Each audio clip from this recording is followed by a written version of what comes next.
My name's David Morley. And do you know what really, really bugs me? What bugs me is looking for impact in all the wrong places.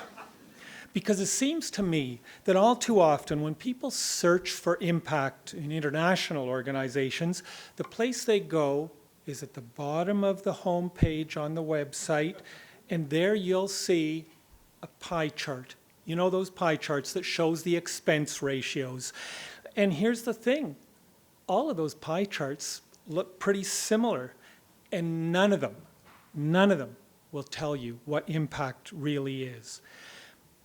I think we're not so worried by ratios with local organizations like universities or hospitals or art galleries or orchestras, because with them, we can see the results of our gifts firsthand in new graduates, in better healthcare, in fine art or beautiful music. But when you help international agencies, you can't see your impact firsthand. And since almost all the news that we get from other countries is bad news, we wonder if anything we're doing is really making a difference. And maybe those pie charts are the only way that Canadians can feel that they're having any impact around the world at all. But what if we took a child's perspective? What if we listened to the hopes and dreams of a child? What would impact look like then? When I do that, when I leave behind the pie charts, I find myself back in the town of Bor in South Sudan, sitting in a school playground, talking with a 13-year-old girl named Grace. The playground wasn't like a schoolyard here in Canada. The school itself was a cheerful, yellow, stucco building, and it was riddled with bullet holes, and all of the windows had been shot out. The town had been convulsed by South Sudan's civil war. The market was burned down. Houses were looted.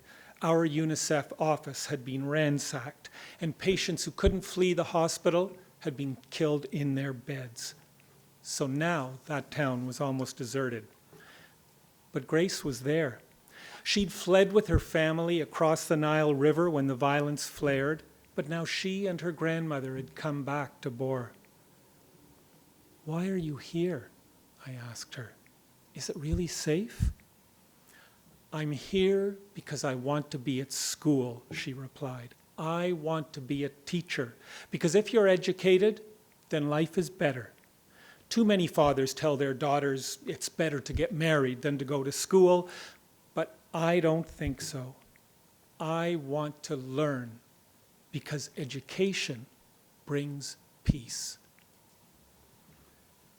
30 years ago, last November, the countries of the world came together and committed to do more for the world's children. Together, those governments approved and ratified the Convention on the Rights of the Child. It's the most signed human rights treaty in history, and it stands, I believe, along with the Montreal Protocol protecting the ozone layer, as the global treaty that has saved more lives than any other. The Convention on the Rights of the Child assigns UNICEF the global responsibility of protecting and promoting those rights for every child. That's why we work for children in more than 190 countries in the world. That's why we procure almost half of the world's vaccines. And even though we've been given this global mandate, we rely on voluntary contributions, so we must build partnerships if we want to have an impact. We partner with local heroes, with people like Grace and her teachers who are committed to education. We partner with community health workers who take those vaccines to remote villages in every corner of the world. We partner with international agencies and governments to improve policies and actions for children, like registering babies at birth so they will qualify for social services. And we partner with Canadians like all of you, concerned citizens who are willing to help children you'll never meet in countries you'll never go to that creates an impact in children's lives you will never get to see firsthand. This partnership is a selfless act of philanthropy, and it's an incredible investment in making the world a better place. All these activities and countless others are adding up to positive change, to real impact, because the world is getting better for children, and the statistics speak for themselves. Fewer children are dying today from preventable causes than at any time in human history. More children have access to drinking water than ever before. The proportion of undernourished children is half of what it was in 1990. And as more children survive, family sizes start to get smaller, and parents start advocating for education for their children. And it's working. More children are going to school today than at any time in human history, both the actual numbers and as a proportion of the population. We are in the middle of a child survival revolution, and we don't even recognize it, probably because bad news travels so much faster than good. Now, I don't mean that to continue on this road, we don't have a hard road ahead of us, that growing inequality and that the climate crisis are not important new challenges we must face.